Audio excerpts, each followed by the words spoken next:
Welcome to episode 189 of the Sisters in Loss podcast. Have you heard of the term ambiguous loss or ambiguous grief? Ambiguous loss is a loss that occurs without closure or clear understanding.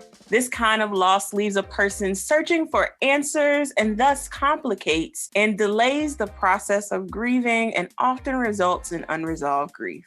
Today's guest experienced an elective termination in her 20s. After healing and working through childhood trauma, she convinced herself she didn't want any children. Alshante Squire then found love in a same-sex relationship where her partner went through treatment and found out she was pregnant. She was excited until her partner broke up unexpectedly and wanted to raise their child without her.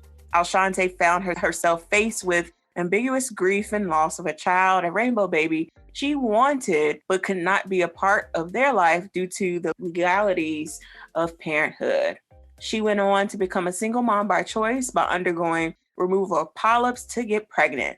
Alshante did get pregnant and lost that baby at around 6 weeks gestation. In this episode, she takes us back on her journey to parenthood and her hopes to have her rainbow baby as a single mom by choice. This episode is for you to listen to if you've experienced any form of ambiguous loss or grief. This episode is for you to listen to if you are still waiting for your rainbow baby. Here is Alshante Squire.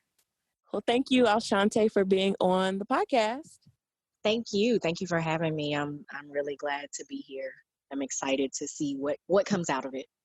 Absolutely. So share with the listeners a little bit about yourself and what you do.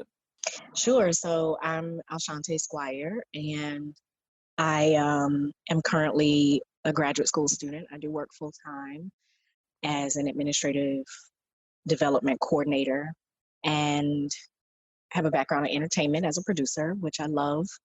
So my intention for going back to graduate school has been like, you know, how you're looking for that way to marry your creative side with your analytical side. And it's like, so just really going down that line of entrepreneurship and how to navigate the corporate space from a development perspective so that continuous win-wins are created even in the corporate space. Nice. But you have a story to tell. So take us back on your journey to motherhood and share with us your lost story. Sure. So years ago, like when I was in college, I got pregnant, and at that time I was going into my senior year of college, and I was like, okay, the guy that I was dating at the time, we clearly weren't on the same page, but also there was just a lot going on in my family, and I elected to terminate. And that was difficult in and of itself because growing up, you know, all I ever wanted was a family. I wanted to have my own children. You know, I was battling my own childhood traumas and things like that. I just wanted to be able to be for somebody what I felt like I didn't have, if that makes sense. And so there was that experience of loss, but not really feeling like I had the right to feel like I had lost something because I elected to terminate. And of course, there's the religious side of that, right? Like we all go through the, you know, it's not right, abortion is not right. And, you know, I'm not here to debate that truth. I don't interact with that as a fact. I know that that is a truth for some, and everybody can have that truth. For me at the time, it was something that I chose because it was the right thing for me at that time. I was also not well during that time. I had just had surgery from having cancer cells removed from my cervix, and you know, so thank God I was healing from that, and it was like, let me just heal and let me just be. So fast forward about 8 years later, I'm 28 years old at that time, and I just woke up one day and I was like, I can't perpetuate this experience that I'm having, and I have no evidence that I can do any different. And what I mean by that is My mother is a single parent. Prior to getting married, she got married after I graduated from college. But, my mother was a single parent. She has two children. She had three. One passed at 6 days old. And that's super important to my parenting story now. Although growing up, it wasn't something that we talked about. So it wasn't something that I knew really how that loss impacted my mother, or even how it was now impacting the lives of myself and my sister. And my sister and I are 8 years apart. And I do have another sister who's more like adopted family, but she came in, and I've known her all of my life because my sister and I are so far apart. They grew up as best friends, and that's how we just kind of became family. Now, at the time, my sister had also had two children, was a single parent. Her children were 11 years apart. And I just kept seeing the same cycle. And I didn't have any evidence that I could be any better or do any different. And so I decided, I was like, nope, not doing this child thing, not having anybody's babies. And I had this mantra. A lot of my friends, they laugh at me because I used to say, listen, if I just happen to get pregnant, I am showing up at the delivery room with the custody papers drawn up. This baby is going home with you. Put me on child support. Because I felt like if I didn't have a choice for 9 months to carry the baby, then you don't get an out, because I was really married to this story of men choosing out of parenting, because that was my story. And my other mantra was, if I just happened to meet someone who I thought was this amazing person, I might consider having a child. And and if that person was Lamont Rucker, he could have two babies. That was just kind of my flippant way of masking this pain and fear, honestly, about perpetuating the cycle of single parenthood and things like that, and not understanding some things about my own trajectory as a person. So fast forward from 28 to now, I am 35, and I meet this person. We have a great relationship. We began to date, and what ended up being the thing that brought us together, I say, is also the thing that tore us apart, and that was our complete trust and love for one another. And the person that I had met was a woman, and I struggled with that in the beginning. Both of us did, because we come from extremely religious households and different things that we grew up believing and hearing, and just the way that we engaged and moved through life. And I decided, I was like, I don't want to miss out on love for what I used to refer to as a technicality, right? And I prayed and I prayed, and I was in counseling. It I moved on from that fear, or that disconnect that I felt of being in this relationship with the woman. And we had a great relationship. We had our problems like anybody else. All of these things were just normal things. And she has her own trauma story, specifically around children, having had two losses as well. And in the course of our relationship, kind of towards the beginning of our relationship, she mentioned that she wanted to possibly be a mother again. And I said, sure, you can do whatever you'd like to do. And I'm here to support that. But I can't honestly say that I want to have children. And so it took a lot of counseling. It took a lot for me to get to the point where I actually got on board with the idea that we could have a family together again, for all of the obvious reasons, but then also just for my own, like, I don't know that I can be a good mom, and I don't know that I can give a child what the child really needs, because I didn't have any evidence. And I'm a great person of I believe in God, of course. I'm a person of faith, and I prayed, God, teach me how to be a parent, teach me how to love a child the way a child would need to be loved, because I didn't feel like I knew what that love was like.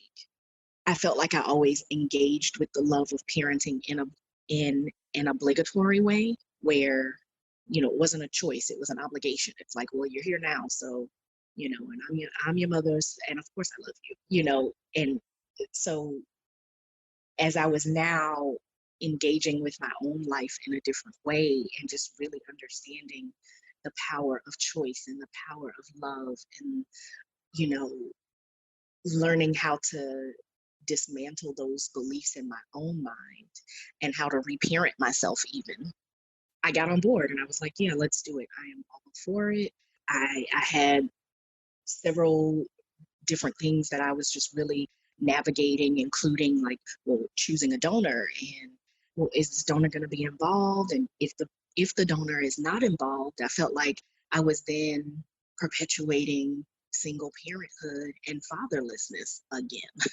So, I had all of these stories and beliefs about what parenting needed to look like, and, trying to create that perfect scenario. And I remember us meeting with the donor that ended up being the donor father, having this conversation about whether or not he was prepared to be the father of a Black child in America. And the reason why that question was important is because he's non-Black and he's also non-American. And so, it was just important to me that if we were going to consider having this person be involved, that they know what that means, in this culture, in this day and time. Because hello, at the end of the day, this child's whiteness might not work for them today. It might work for them tomorrow, and it could get them killed on Friday. Like, there were these things. And so this was all a part of the experience that I was having coming into the mindset of parenting. And so my former partner and I, we would have these conversations all the time. And due to her trauma, there was often times when, I would make sure that I was asking all the questions, like, what do we need to do? How do we need to do it? What does this mean for us? All those relationship questions. And I remember her always saying, I don't really know how it's going to work. I just know, she's like, I don't want to share being a mom. And I would think like, and then I would ask, like, well, what does that mean? Does that mean like the title? Does that mean, you don't want the relationship? Like, what does that really look like? And her response would always be, well, it doesn't matter. We don't need to talk about it because I'm not pregnant. And throughout the course of our relationship, there would be a lot of things that we didn't talk about until they happened. And it's like, by the time they happened, then it was, ooh, well, we weren't prepared for that. And so after a little over a year of trying, she got pregnant. And I remember just prior to finding out, right, just prior to us confirming that she was pregnant, I had a dream, and it was like God showed me this baby, beautiful baby girl. And, anytime I dreamt about children before, I always associated it with my previous pregnancy. And so I just didn't really think anything of it. And then we found out she was pregnant. I was super excited for her, of course, because of her own trauma. And I know how much this meant for her. But there were still things that I'm going to use the term, weren't allowed to discuss because of her fears and her reservations. And I wanted her to be able to navigate this experience on her own. But it started to feel more and more like I was losing something. About 6 weeks after finding out she was pregnant, she decided that she no longer wanted to be in the relationship. And she also did not want me to be involved in the child's life as a parent. And I was like, wait, I'm sorry, what does that mean exactly? What does that mean for me and this child that I prayed for, that I've, conceived in my heart? And, I'll spare the details, but for the next 8 months, it was torture.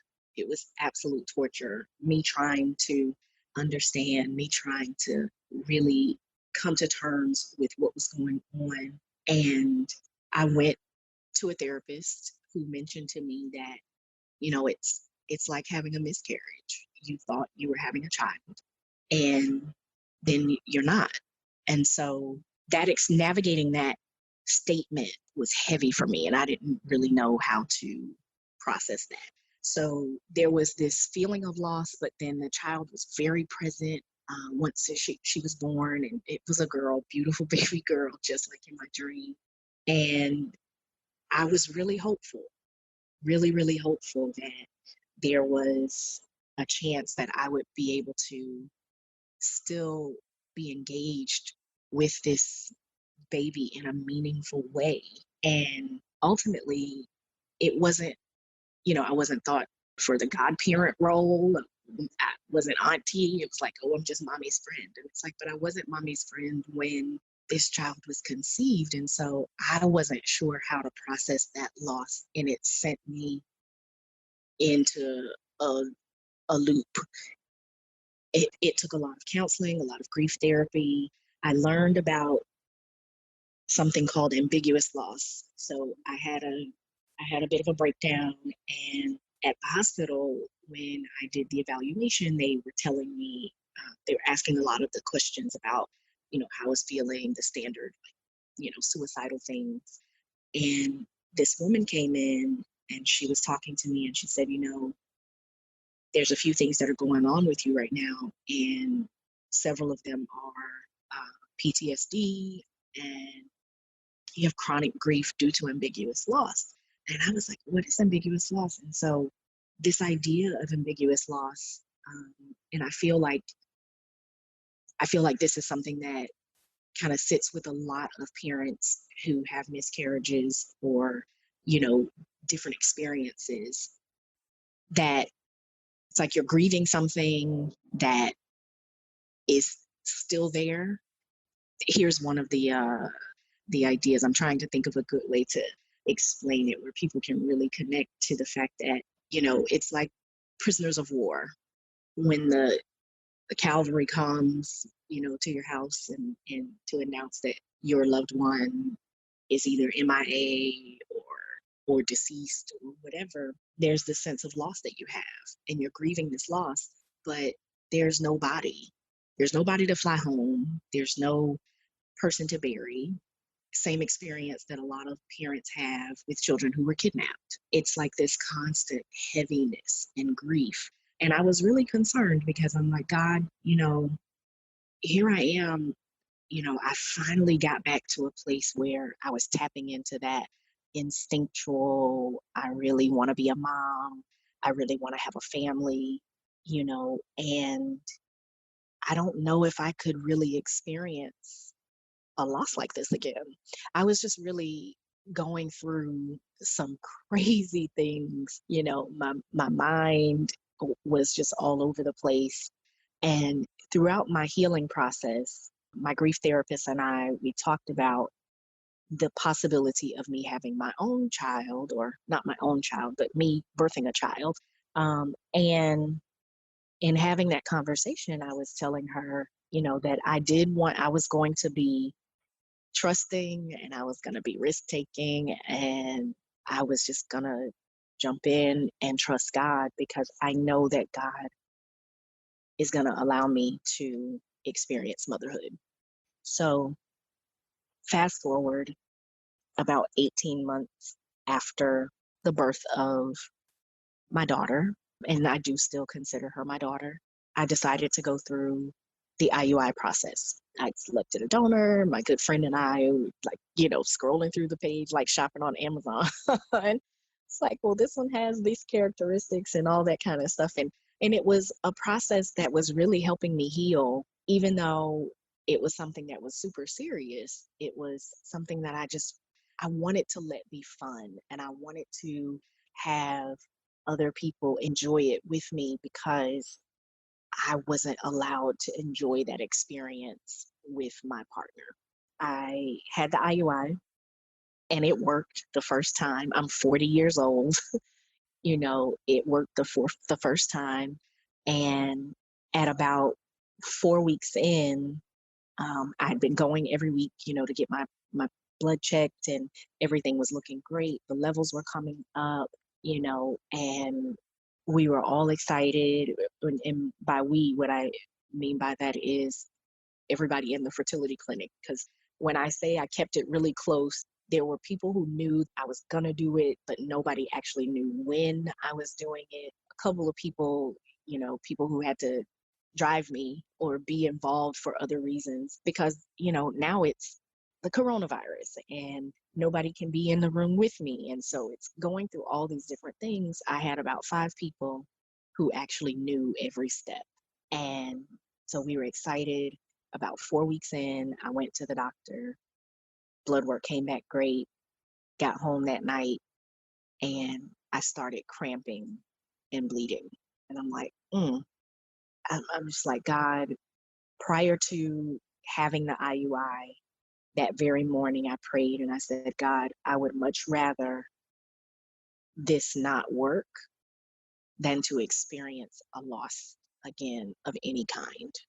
So whatever we can do, whatever you need from me, now I'm into my bargaining phase, like whatever we can do, God, I just don't want to experience a loss again.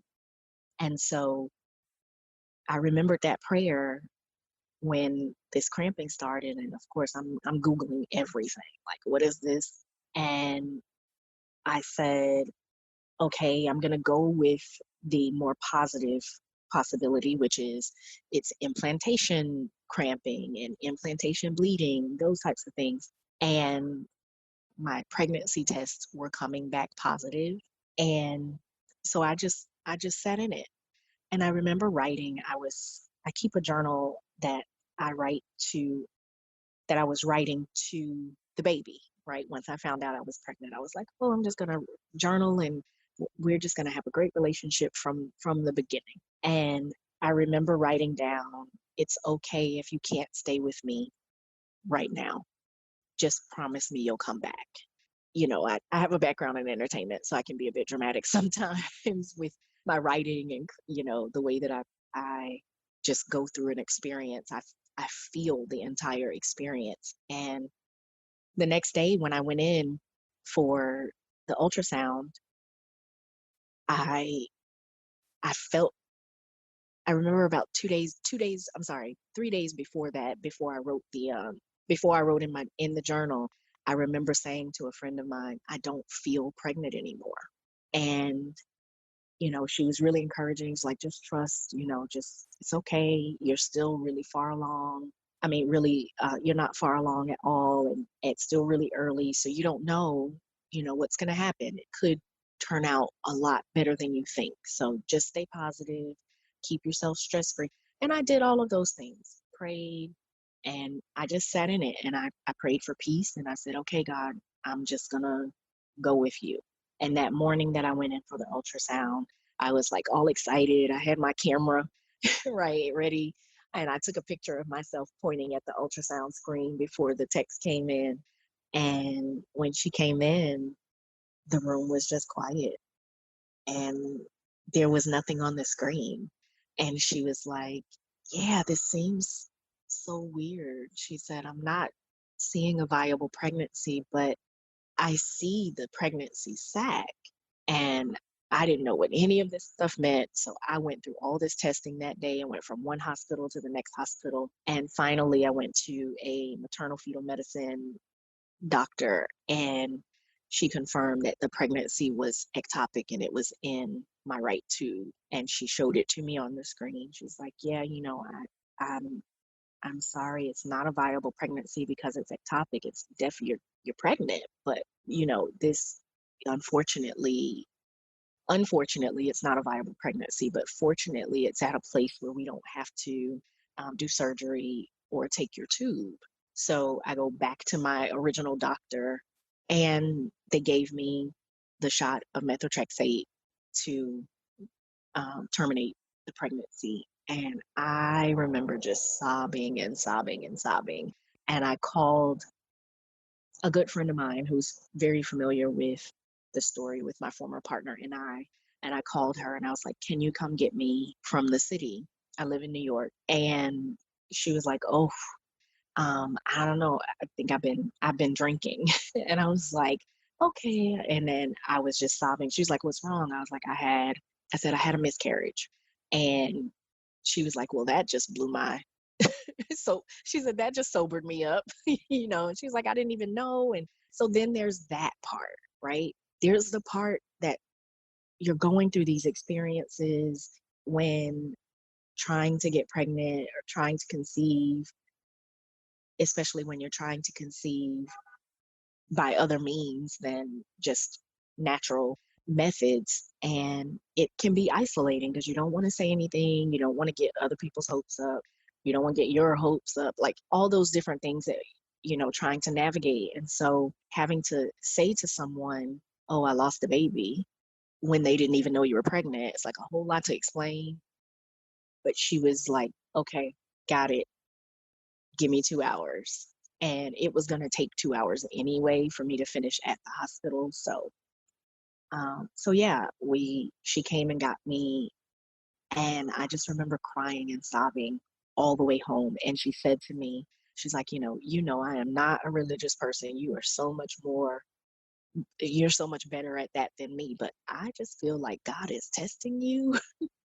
And I laughed about it because, you know, I always say that I have this relationship with God where he must feel like I am made of steel, because I just can't imagine how much more I can go through, and trying to hang on to that God doesn't give you more than you can bear kind of thing. There's some anger that started to come into play, because I'm like, listen, I get it. And I had already done maybe this is my punishment for the abortion thing with my partner, you know, um, and so I was no longer beating myself up about that. But it was just like, God, what did I do? You know, and what's next? And I'm 40 and I'm in graduate school and I work full time and don't know how to take the next step. And to be honest, because all of this is fresh, this just happened a little over a month ago.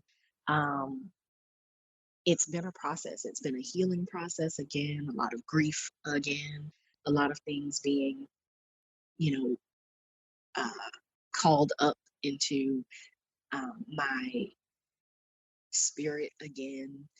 And remember God saying, be still. And so many different things that have happened in the last few weeks where people have been saying that same thing, like, take your time to rest, just rest. And so here I am now, about to enter my second round of IUI. I have to have a couple more tests just to make sure. I have to have what's called an HSG, which is to test my tubes, make sure that, there's nothing actually blocking. And then we go for the second round with all the hope that it will end in a viable pregnancy and a healthy, beautiful child. And the journey has definitely been a journey, and the ambiguity of it all is the theme throughout it for me. Even from a child. Um, and as I was saying about the importance of my mom losing her child, she had a son and he died 6 days after he was born.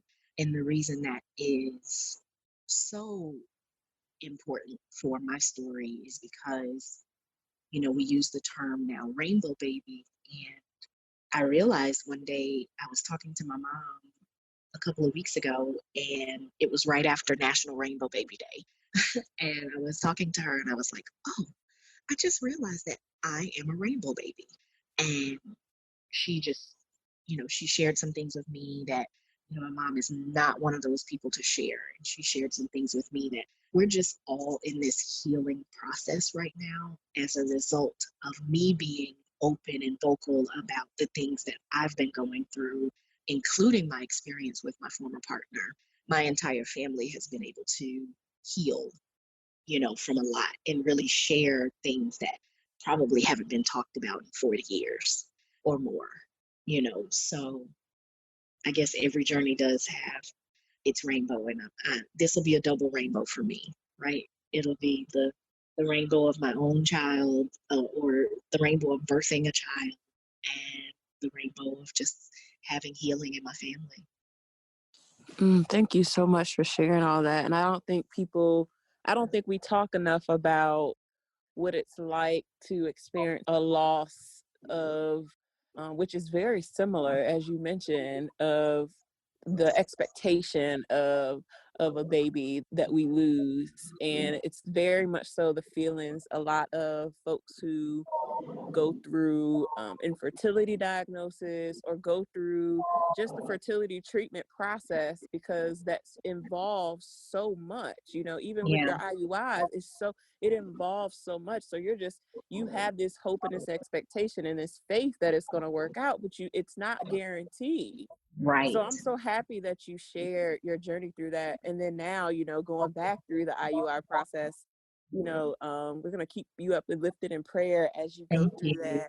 Thank So I, you. I would love for you to share and you shared a little bit, but and maybe I should ask the question in a different way, is just how you had to navigate your faith walk with these two dichotomies. You mentioned about terminating a pregnancy, you having this miscarriage. How are you going through this as you prepare to go through this next round of IUI? That's a good question. So I've had to learn to let myself be with my feelings and, be angry when I need to be angry, be sad, be happy, whatever it is, and just keep going.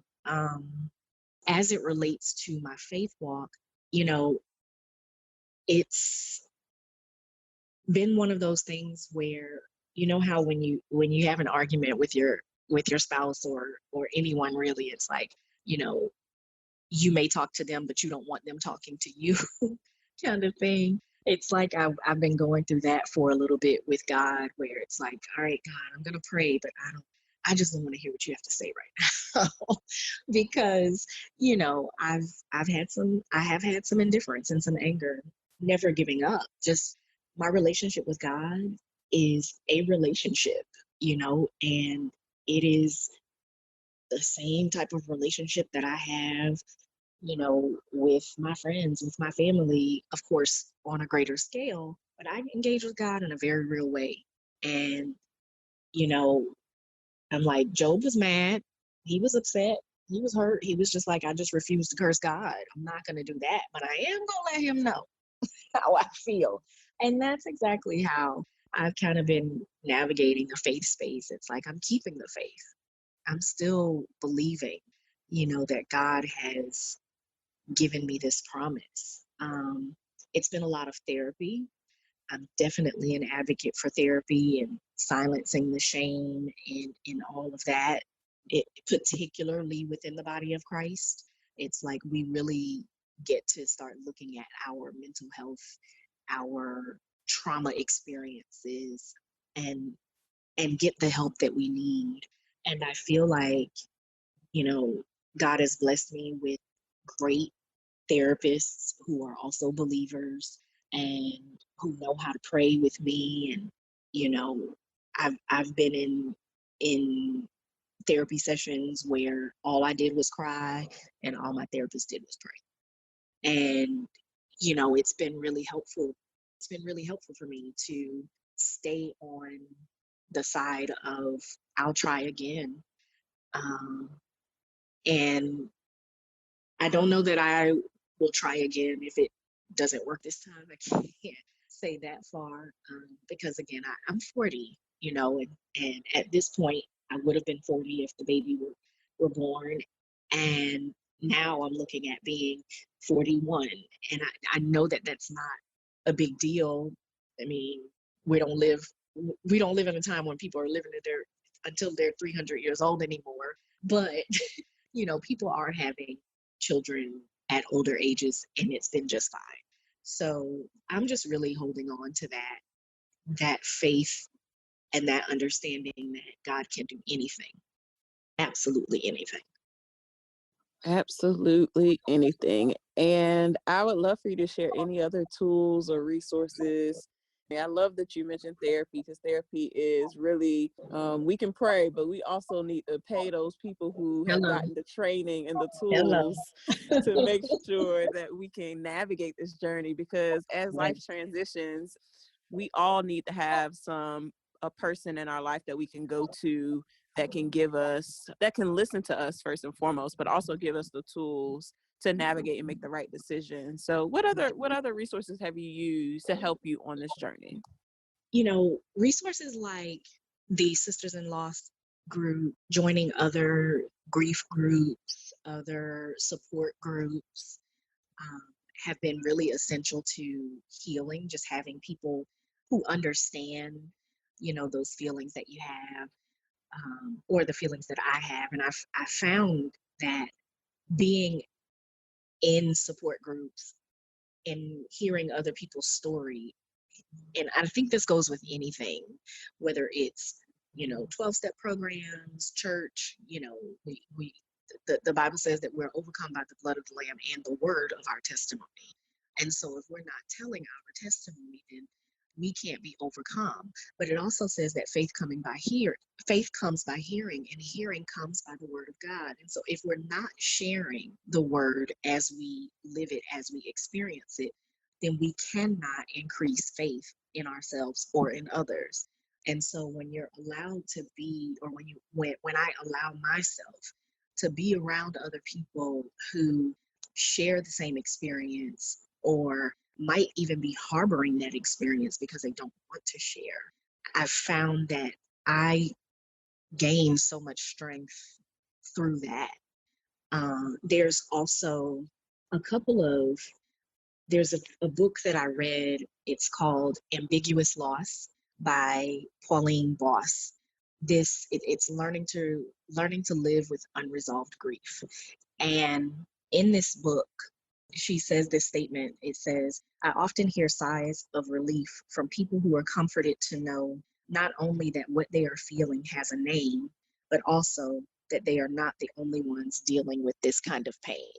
And I hold on to that when I think about being silent about the things that I go through, because, like you said, we don't talk enough about losing the expectation or losing the hope. We also don't talk enough about grieving intangible losses. And some people, and I think recently, as a matter of fact, last night on the group on Facebook, someone had posted about, the cruel things that people can say, such as, oh, well, you didn't really get to know your child anyway, so you should be able to get over it, or whatever. And it's like, no, grief is grief, and you really get to navigate grief however you need to. Other resources, there's a woman by the name of Catherine Ponder. Years ago, a lot of people have heard of her. She has these decrees that are called the prosperity decrees. And one of them, one of the sections, it's all about cleansing your mind. And so in cleansing your mind for prosperity, there were two things that I used to repeat to myself all the time. And they were, I dissolve in my own mind and in the minds of all others any idea that my own can be withheld from me. No person, thing, or event can keep that from me, which God has for me now. And the second one is about forgiveness. It says, all that has offended me, I forgive. Within and without, I forgive. Things past, things present, things future, I forgive. I forgive everything and everybody who can possibly need forgiveness of the past or present. I forgive positively everyone. I am free and they are free too. All things are cleared up between us now and forever. And outside of reading, the other things that I've just really allowed myself to absorb and heal me are, I got into painting when I had a hospital stay, and there was a woman, one of the counselors there, she encouraged me to paint. And I got into painting, and it's something that I do like probably last week Sunday. I just got in my kitchen and I just sobbed and I painted and I cried and I painted. And that really does heal me. I enjoy sitting in my backyard and gardening. And those were the tools those are the tools that keep my mind at peace, because grief can be overwhelming, and it really can take over, especially me. I also suffer with depression, and it can take me out sometimes. And so between reading, writing, there's a couple of songs also that I just really found peace in. And one of them was by Todd Dulaney. It's Victory Belongs to God. And that song on repeat, Tasha Cobbs Leonard, Gracefully Broken, literally on repeat. And also understanding that my experience is not, although feels isolating, is not isolated. And because I am not alone in my experience, I also don't have to be alone in my journey. And I can give people the opportunity to be there for me in every way. And so other resources and tools are just my family, you know, and I get it that everybody doesn't have that opportunity. What I have found is that the more I am balanced in my emotions and clear in my communication, the more my family is able to respond in a way that's less judgmental, less critical, less about them, and really become supportive. So those would be the things that I think have just been super essential for me. Thank you.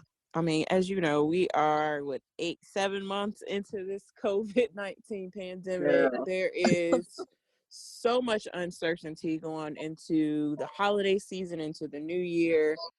I would love for you to share with our listeners just some encouraging words as they navigate, fertility treatments, trying to conceive, being pregnant, and then just this uncertainty of grief and loss that we are all experiencing in this time.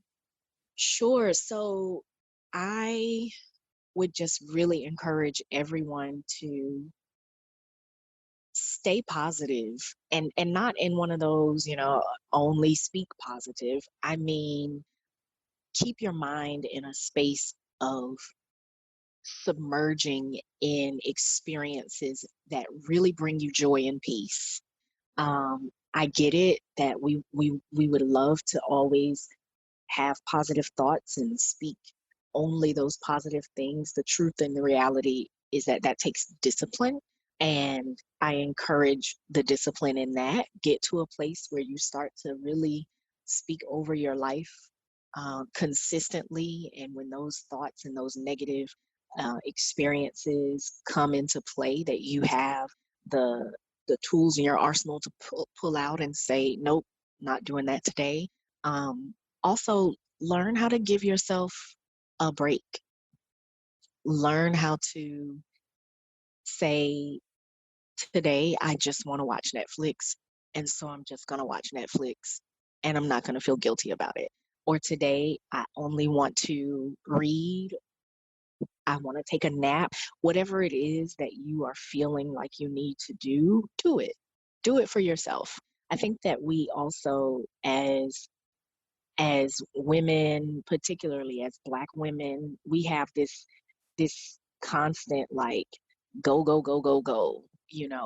Gotta be busy, gotta be whatever, and it's such a distraction to purpose, and it's such a distraction to the power of hope when you're in this space of trying to conceive. If at all possible, when you're pregnant, when you're trying to conceive, eliminate as much distraction as possible. Says the person who works full time and is in graduate school, right? The blessing of COVID has been the time to just be. And so many times, especially living in a city like New York, I have been like, oh, I gotta get up, leave my house 2 hours early and navigate the subway, do this, do that. And after work, I'm gonna stop by this place and, oh, I gotta go to this event. And then I'm gonna come home and do it all over again. And I haven't taken time just to be.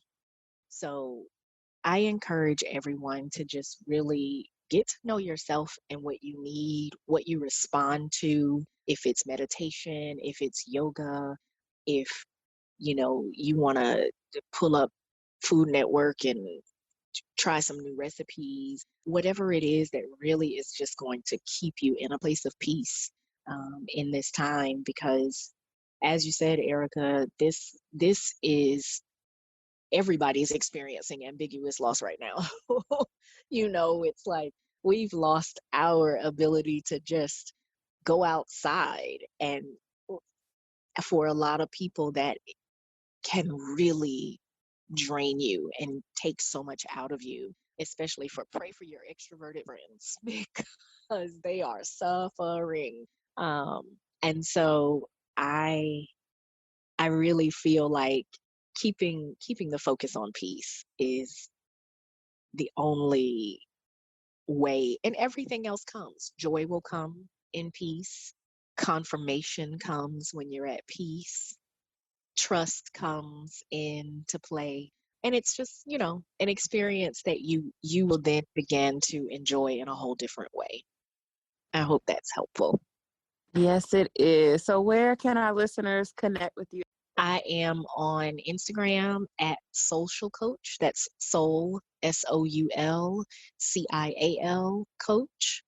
And that's the primary place that I am right now. I'm working on my social media stuff. Awesome. Well, we will definitely leave that in the show notes. Thank you so much, Alshante, for sharing your story and your light. Thank you. It's been a pleasure. Thank you so much for listening to today's episode. There are so many ways to connect with the Sisters in Loss community.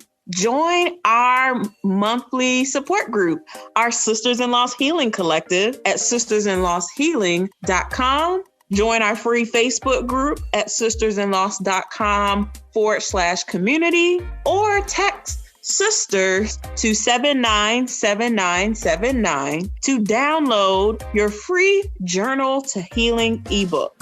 That is sisters to 797979 to download your free Journal to Healing ebook. Follow us on Instagram and Facebook at Sisters in Loss, and subscribe to our YouTube channel. Yeah, girl, we on YouTube at Sisters in Loss TV. We love you for listening. Keep the faith. Until next time, this is Erica, and I'll talk to you soon.